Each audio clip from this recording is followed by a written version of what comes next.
Before I start, I'd just like to give you the orientation of this house. It faces due east.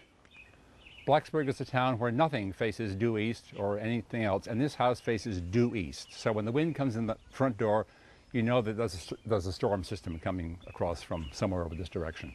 This is the north chimney. This two-story brick house was built in 1838-39 by John Keister, who was born in 1789. So he was 50 when this house was put up. John's father, Philip Keister, moved from Pennsylvania to Virginia in the 18th century and settled finally in Montgomery County, I think in 1799, down near the New River.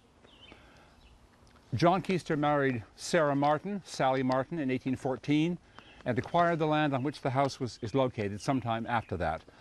It apparently is part of a 500-acre tract that was granted by the Commonwealth to John Preston and Philip Barger in 1800. The details of that are not yet filled in, so don't ask me too many probing questions about it. John and Sally Keister had 10 surviving children. When John died in 1857, the house and land passed to his widow Sally, and after her death in 1873, to her surviving children. One of the sons, Christian Keister, bought out his siblings' rights in the property. The property remained in the family until 1935, except for 2 years, 1903 to 1905, when it was owned by a family of Schaeffers. In 1905, Christian Keister's daughter, Rose, and her husband, W. Massey Effinger, bought it back. The Effingers, in turn, lost it by foreclosure in 1935, when it finally left the Keister family line and was bought at auction in front of the Blacksburg post office by Ida and William Kessinger. And inside you'll see the handbill that was put up to announce that sale. Behind the brick house, back there was a log house dating to the early 19th century. And when the brick house was put up, a timber frame connection was built between the two. The log house and the connection were still intact in 1935. The Kessingers then took down the log house and embedded the connection into a one-story addition, 12 feet deep, this right in here, along the back of the house, from here to the far end of it. And it was in that state that the house was sold in 1945 to Alfred and Louise Shriver. Up to that time, the interior of the brick house itself had scarcely been altered and was in a remarkable state of preservation after more than a century of use.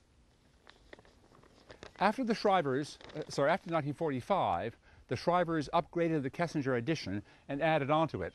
And inside the house, you'll see plans that I've drawn showing the history of additions and modifications as best as I can reconstruct them.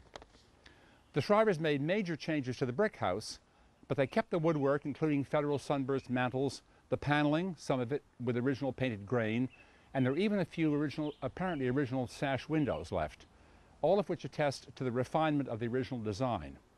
This was never a grand house, but there are some nice details. We bought the house from the Shrivers in 1963, having moved to Blacksburg the year before. And we extended and finished the back of the house with porches, this one and the one that you'll see on the back there, in 1971. In the 80s and 90s, we made major repairs to the brickwork, details you can ask about, I won't tell you what they were, and restored the windows to what we believe to be their original look. Not these windows, but the ones on the front of the house, for reasons you'll appreciate when you go inside and see the plans. The house was built with local materials that was customary. The bedrock here is limestone with outcrop of fine-grained gray sandstone running down through the property. And you will see both kinds of rock in the foundations.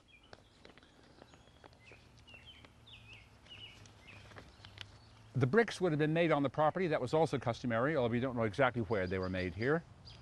And the floor joists on the downstairs are white oak logs with the ends shaped, but the bark's still on them. The bricks are laid in Flemish bond on the front of the house and in some variant bond on other faces, and they were almost certainly painted with a brick dust linseed oil mixture, and the joints then marked with white paint to make them very neat and tidy. The painting has weathered, of course, but it is still visible in many places, most conspicuously under the front porch. It is uncertain, however, whether the present remnants of the paint date from the very beginning or from some renewal, because a photograph inside from the time of the First World War shows the house with very crisp-looking joints, and I can't quite believe that that those were the originals from 1840. The roof originally had wooden shingles.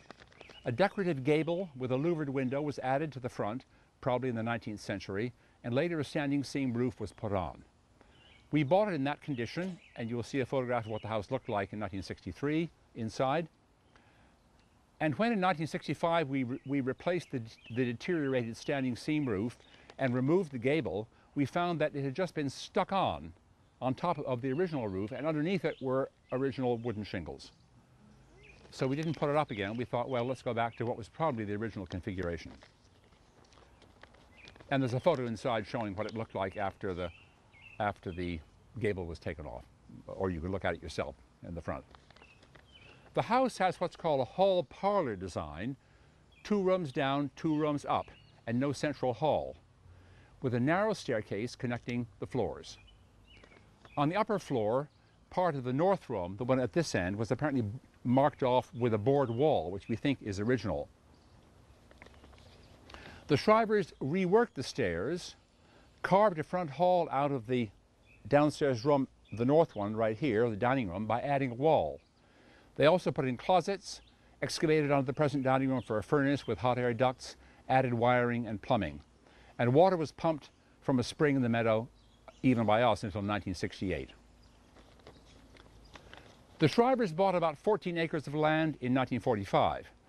They divided it into 3 pieces, and there's a map inside showing what the whole property looked like at that time and showing you the divisions. The central portion, with a house and about 3.5 acres, was kept intact. It held all but one of the 4 or 5 springs, which you'll see down in the meadow here. The southern portion of that original property was subdivided along a new street called Maple Lane. Some of you know Maple Lane. It's now Lucas. And the northern part was subdivided along a road which Mr. Shriver called Oak Lane, which was never put through. And in '64, that property went to Northview Apartments, and that became Northview Drive. A branch of Strubble's Creek crosses the back of the property, as Terry mentioned. And the Keister family cemetery is on the far edge of the Shriver property line on the other side of Lucas, just behind the apartments there. You also see that on the map of 1945. That cemetery contains Christian Keister's tombstone and some others which are still legible. The house and the 3¼ acres that we own are now under a historic and open space easement with the Virginia Department of Historic Resources, so they can never be subdivided or built on.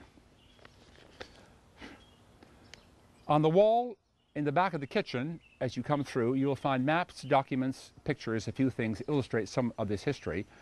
And as you know, there are multiple copies of a sort of outline of what I've said just now, which you can take with you. They're floating around here somewhere. That's all I want to say in a formal sense. I want to keep this short and snappy.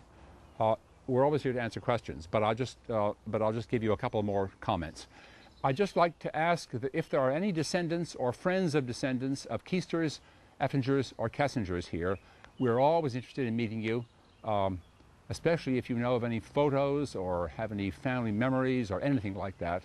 We're always keen about finding out. When we bought this house, there were still people with living memories around here who could have told us a lot of things, and we just didn't pursue them.